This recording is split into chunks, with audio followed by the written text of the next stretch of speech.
The sister's clearly taking her hair down.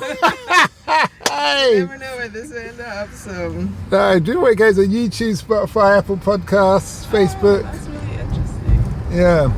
Now, if you want, you can sit in the middle seat. Okay. Yeah, so we can catch you properly. And it's Elizabeth, yeah? Elizabeth, yes. Okay, well, I'm Simon. Simon Lewis?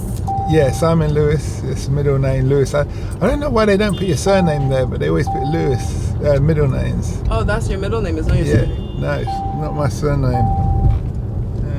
Who's he beeping? All right, when you're ready, that seatbelt, you're going to need your seatbelt. I need to put it on. Yeah, the middle one, yeah. So we don't want to have an accident, and I don't want to get fined by the gov. Got it. Definitely not.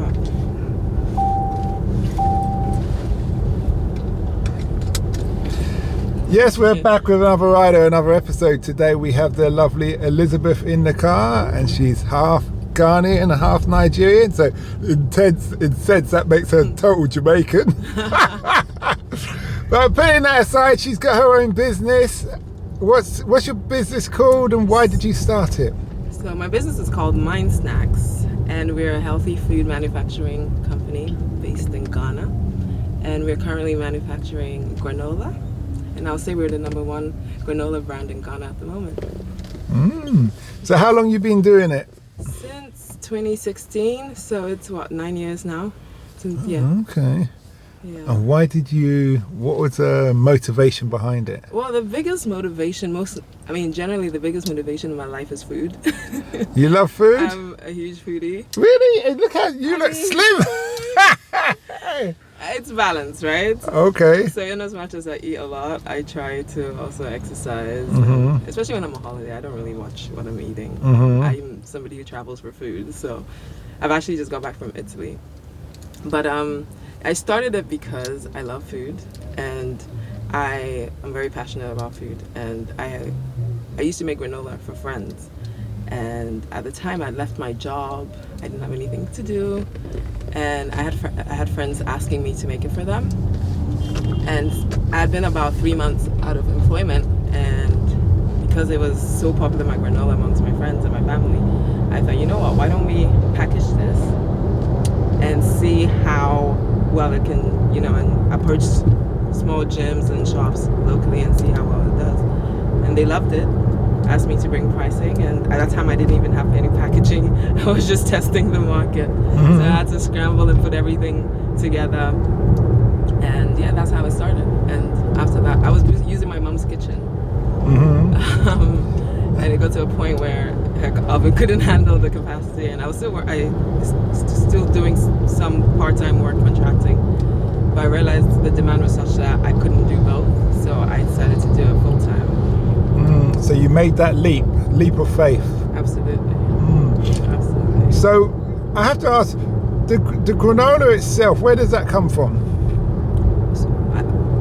In terms of the products, the material, okay, so we use oats, right? Yeah. So, and unfortunately, we do not grow oats in Ghana, so that's imported, actually, from the UK.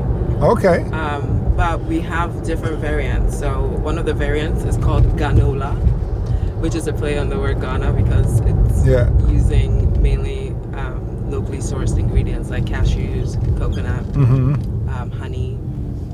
So, and then we also have Chocanola, which we use, obviously Ghana is known for its chocolate and its cocoa. So we use peanut butter and chocolate from Ghana. Yeah. Now, are these bars seen as a substitute meal or a snack? It depends. So different people, obviously, depending on your goals, depending on just what you like to eat. Some people have it for breakfast, so you would have it maybe with yogurt or a smoothie with milk.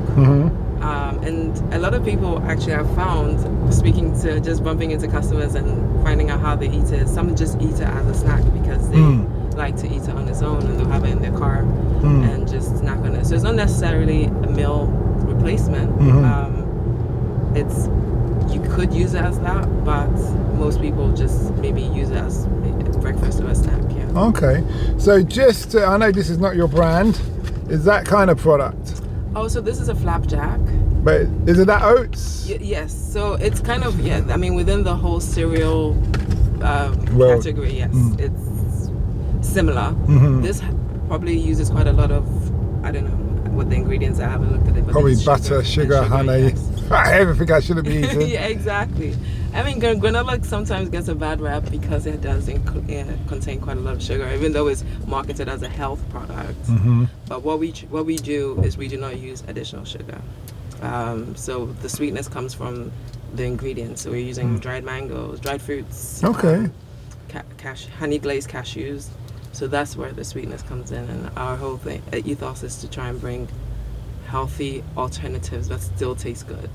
So your ingredients is a bit like Africa meets the UK. Yes. Or the Europe. West. Yeah, Yes, the West. Yeah. Exactly. Granola is something. When I started the business, a lot of people didn't even know what granola is, and there was a lot of sensitization and education of people. Mm-hmm. Now it's really taken off in Ghana. I would say when I was probably one of the pioneers, and there's a lot more awareness, and people are a lot more health conscious, right? People are reading their labels more, trying to know what is going in into what they're eating. Mm-hmm. So to that end, there's a lot of also support for homemade products and local businesses and local products. So that has been quite a help in growing the brand. Yeah. What has been the biggest hurdle that you've experienced since you started this business? I would say the number one hurdle, which I'm still facing, I'm going back to face right now, is the workforce, staffing, finding the right people who are passionate about what you're trying to do, who are passionate about working, who are hardworking. It's a major problem I find across the board. I don't know about other countries, but in Ghana particularly, speaking to other entrepreneurs, you think that you're the only one going through the problems, and still you start talking to other entrepreneurs, and you find out they're facing the exact same challenges with their staffing. I don't want to start the generational wars between Gen Z and millennials, but I think Gen Z, I employ a lot of younger workers. And why? Because they are entering the job market, and with the brand as it is, the whole point is also to try and bring in and grow, have people who are willing to grow the business, right? So, but what you find with Gen Z is a lot of them don't have the ethos of hard work. They want to make the money as quickly as possible. They don't have that long-term vision, and that has been the biggest challenge that I'm facing, and still trying to figure out how to overcome. Incentives? Yeah, so that's something that I've been working on, incentivizing them, having better growth paths within the business. But as a small business, or let's say small to medium business, that is something that comes with growth, right? If you stay long enough to help the business grow to the point where there is a bigger or clear career path and growth within the company. But when it's a small business, it's a few of us. There's a lot of people handling different roles, right? Absolutely. So it's a challenge, but Someone said one time, I used to live in Kenya. Oh, did you? Okay. And I had a gym, a car hire, a fleet of tuk-tuks and a clothing line. I was employing up to 85 people. 85? Yeah, at its peak. And a lot of moving parts, believe me. Yeah. And what I found, especially when I look back on it, is the way you get people where I got people to be loyal, where I created like a happy environment, a family environment. So let's say we'd have training sessions on Thursday, and I watched how they communicate. And I noticed the big corporate adverts, when they do adverts, it's always like a funny sketch, a bit childish. Okay. So my training program were like, okay, I say to the cleaner, you be the customer. I say to the gym guy, and you be the receptionist. And I'd whisper to the cleaner, be a difficult customer. Okay. Yeah, and then they'd run through it, and then everybody else was observing, and then we'd talk about what went wrong, what could have been better. and they'd laugh and giggle and all that kind of thing. Apart from just paying them well, but then you have the social thing. And then when like a rival gym tried to open up, he tried to poach all my staff, and they all said, no, we're happy where we are. Right. Yeah, so it's building that loyalty, right? Yeah. Sometimes you can do all that and people don't care. That's it, yeah. But then the other things are, you got people with kids, like mums, for instance, not so much men. They will become loyal because they need stability. Right. But then I've also heard women managing women causes issues at times. Yeah. For some reason, women will tend to listen to men, but they'll fight women. Yeah. And stuff. That's true. It comes with its inherent challenges. I've done both, and there are certain roles, unfortunately, that I feel are more suited to men. Call me anti-feminist, but there are certain roles that I wouldn't put a man in within my organization, and that's just through experience, and also through challenges that I've experienced. I've had workers rob me. I've had people using company resources for their own personal gain, and usually there's a trend with either they're usually men that they're more bold and confident in doing those things. So I've had to kind of put those kind of systems in place to manage it. Not to say if you have a bad egg, you're gonna have a bad egg, regardless of whether they're a man or a woman. Yeah, that bag egg can. No, I don't disagree with what you're saying. That bag egg can contaminate other eggs. Bad apples in the barrel contaminate. So you kind of need to hung, drawn and quarter that bad egg in front of everybody, let them know. That's it. I had to do that. September last year, I had to basically fire every single employee apart from one, because they were all in cahoots and had like a side business with my products.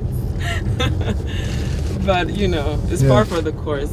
It's par for the course, and it's a learning experience. I'd see that as a blessing, because what it says is that your product and what you're doing is so strong, so sure, that the staff think we could do this as well. Yeah. Which is a positive. And then also God's shown you where your holes are. Absolutely. Before you've lost the whole business. That's it, yeah.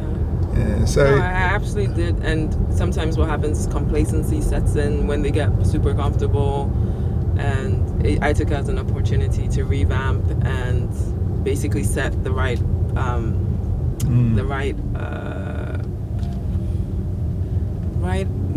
let's say mode, or right from the get-go, and implement better training and more consequences as well. Do you find in Kenya there's a lot of tribalism? It's really rife. Yeah. And I kind of fell into that myself as well, because I did notice. I'm a firm believer that stereotypes come from somewhere. They may not be true for everybody in that group of people, but there's usually there's a reason why it's come about. And so I would purposely employ one of two tribes for my gym instructors. There was a tribe in particular I wouldn't bother with any. I didn't want them in my vicinity any shape and how. Similar in Ghana too. Yeah. Okay. So how do you navigate that? So, like you said, there are stereotypes for a reason. There is no smoke without fire. And in my personal experience, I've had that experience directly with a particular tribe. But I still have several working within within my organization, because what you'd also find is they are the ones that are more on the job market. Maybe there's a correlation. No, it's a bigger tribe. I know what you're saying. Yes. So it's more a matter of implementing systems. You're always going to have issues. It's more implementing systems and safe checks, just to make sure that even if, let's say, what happened the last time is caught early enough, that you can do something about it. And that's the biggest. Absolutely, there is tribalism in Ghana. I can't even deny it. So, talking about the product, do you do any scientific research or anything like that to talk about how it affects the human body, what enhances it? So, for example, our flagship granola is called the superfood granola, and the reason it's called superfood because it contains a lot of superfoods like chia seeds, pumpkin seeds, dates, almonds. So those are all ingredients that are well known to have, you know, high benefits for the body. So, I mean, with that, the research is out there already. Obviously, we're FDA approved, and before you can make certain claims, you have to they have to be verified. I've actually it's an exciting time for the brand because I've gone through an entire rebranding, changed my packaging, and we're about to do the launch looking at around September. So the current product as it is going to be a completely new look, and the point is to be more appealing to the international market, because as it was, I've been bootstrapping it since I started. I've had no investment. It's just been reinvestment in the business. So it's at that point where it's ready to really to showcase to the world. So that involved spending quite a bit of money to do that rebranding. Okay. A thought come to my head. Have you ever thought of doing, I don't know if you do, like a high protein bar? Because the elements that you get from Africa kind of bind those together on their own and leave the granola oats, the English oats aside, and just do like, assuming it tastes nice. That's it. Yeah. But I suppose with ingredients like that, you could always increase more dates or more mango element. But just so having those that are in the works, especially with the bars. You have a lot more flexibility with the bars, so those are things that are in the pipeline. Like I said, we've done the rebranding. Now it's a point where we need investment, right? And in order to move on to that stage, is looking at bringing in the financing to bring in more equipment and be able to scale up to that. So yeah, I mean, I'm excited for the future. I feel like there's a lot of prospects and there's a lot of opportunities coming up and a lot of work as well. So yeah.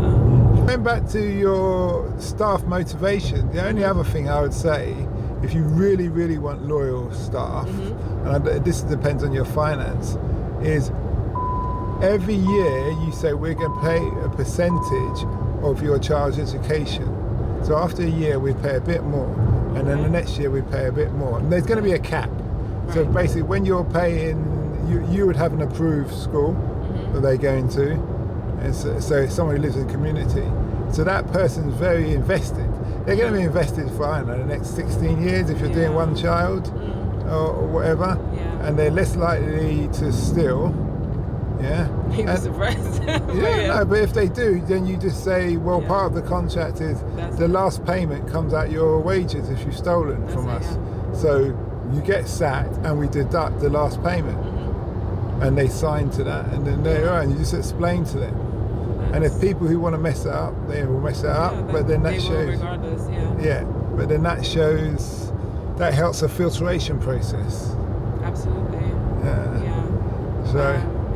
I've had that. Well, I've had. Currently, I actually don't have any staff that have children. Okay. The last batch of people there was one, and the major antagonist, she was a mom. Oh, because she'd say my child's sick or whatever. No, she was stealing from me, and when she was caught, it became a police case because it was quite a bit of money. Okay.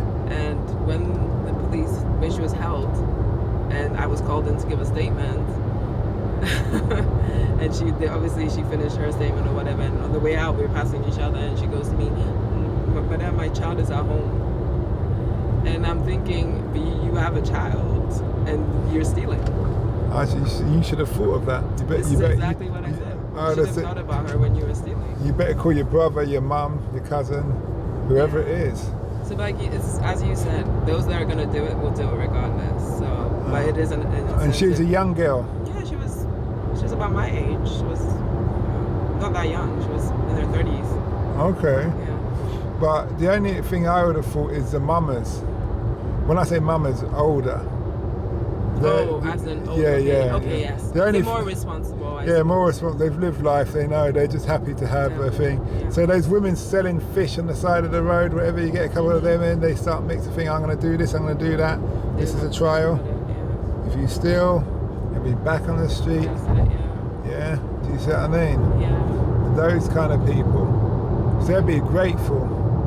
Absolutely. Yeah. Yeah. And they know how hard it can be. Yeah. And with them, you say we cover a bit of your healthcare instead of your education, your child's education. That's it. Yeah. Yeah. So it's things like having health insurance. I mean, we have national health insurance in Ghana, but also maybe boosting that with private insurance and stuff like that. Those are incentives because that incentive works for you because you want them back to work as soon as possible. Basically, it's just following the Western model. Yeah. That's what you do, you know. People have those. When I was in uni, the lecturer used to say to us, if a company gives you a mobile phone and a laptop, it's not a privilege. It means you can work extra hours for free. Because you're taking that home. Yeah. So they can call you whenever. Yeah, and stuff like that. So the future holds for you is global domination of mind snacks. Okay. And what in the immediate future is to do the launch of the new branding, and then enter into the export market. So those are the hurdles that are, you know. So are you exporting within the African continent or just within Ghana? So currently it's within Ghana, but that is the whole point of the rebranding. I haven't felt very confident about my packaging, but now I have branding and packaging that I can fully put. Because what I was using before was what was just available in the local market, which sometimes isn't as premium as what the ingredient, like what my product is. So with the rebranding, I feel more confident about the packaging. It's easier to also export. It takes up less space. So. Another idea that comes, when entrepreneurs get in the car, my entrepreneur hat kicks in, is vending machines. So where you got a gym, you can just say to them, listen, let me put this vending machine in the corner. I don't know how we don't have vending machines in Ghana. They're not a thing. Sorry? They're not a thing in Ghana, vending machines. Okay, so you start that venture and you have your products in there. Coca-Cola would have vending machines because I'm sure Coca-Cola is based in Ghana as well. Yes, but they don't have vending machines in Ghana. Yeah, they may. You could ask them why they don't. Do some home research. Say, how comes I'm a shopkeeper, I'm interested to know why you haven't got vending machines, because I was thinking of having a Coca-Cola vending machine in my store. And then they can say, well, we tried it before and no one's got credit cards, or people vandalise to take the products out or the money, whatever. Do you see what I mean? But then if you put it in somebody's place of business, a hair salon, and you say, whatever we sell here, we're going to go 50-50 with you. In hospitals and all those kind of places. Before you, so I met a guy and he's got, I think it's 1,500. So he puts them in universities. And where does he source the machines from? Do you know? There's two markets here. There's the second-hand market, and I did an interview. I've done 2 interviews with 2 people who do it. One guy, what he did, this is off subject from you, he was putting weave and nails and all of that in there and putting them in hair salons. Okay. Do you see what I mean? So he was spilling the hair in the vending machine. Yeah, so the packages. Yeah. So when you order, you can hang in there what you want. Let's say you see some weave and you're in a hair salon, you say, I want you to weave my hair. If you haven't bought your own, you can just buy it right there. In there. And he was there, and nails, all those fake nails that you women wear, and all those stuff. No, that's a brilliant idea. Yeah, so especially because vending machines would be a completely new thing. I mean, and if they've got that touch card. Yeah, now most banks do that. Yeah, so if you've got a touch card, then what happens? You don't have to worry about the security of the machine, apart from someone stealing the product, because they just tap the card and it goes to, like in Kenya we have M-Pesa, which is your mobile phone is your currency. Yeah, we have that. It's called mobile money. Yeah. Okay. So, and then you're just getting paid in your sleep. That's a fantastic. And you just get someone on one of these electric bikes that you've seen in London, with the cargo thing at the front or the back. Yeah. Yeah, and they can just go around and make sure the vending machines. Yeah. And you'll see every time there's a sale, it will come up what was sold. So you've got your computer software which will telling you machine A needs Restocking. this product, that needs that product. So when you're giving him enough. Yeah. Exactly. So you can't say, it wasn't enough. yeah, or this got damaged or whatever. Yeah. And things like that. Mm-hmm. Yeah. No, that's a brilliant idea. We're just getting to the end of the destination, but I have to ask you, what would be your advice to a younger person who is doing business in Ghana? Who's doing business or who wants to start business? Yeah, who wants to start business? Who wants to start, just start. Don't wait till you have everything together. You know, a lot of times you think, oh, I don't have enough money, I need to get my packaging together, I need to get this, whatever you have, and you have tested the market, even if it's not a huge survey or whatever, you've tested it, you know that your product is good, just start with it. Mm-hmm. And you would realize that everything kind of falls into place as you go along. Mm-hmm. I started I didn't have packaging, I didn't have branding, I didn't have anything, but I had a product. And when I started to go out into the market, right people, friends who were already established in business, linked me to manufacturers of packaging, graphics people to do my design, and where I started now, and where I started then is not where I am now. Mm-hmm. So if you say you're gonna wait till you have all the money together, or you have all the equipment, obviously it's dependent on what industry you want to get into. But if you feel that you already have a product, just start, Mm-hmm. and you would find that things would fall into place. Mm-hmm. Okay, that's good. Well, thanks a lot for the interview. Thank you. This is interesting. Remind us, what's the name of the company? It's called Mind Snacks. So MIND. Yes. Mind Snacks. Mind Snacks is healthy food, body, and mind. And what's your Instagram handle for? So it's Mind Snacks GH, So and it's the same on Facebook, Mind Snacks GH. do you want to spell that for us? So it's for Instagram is MIND SNACKS GH. So GH for Ghana. Okay. Well, thanks a lot for that, and we wish you well. Thank you so much.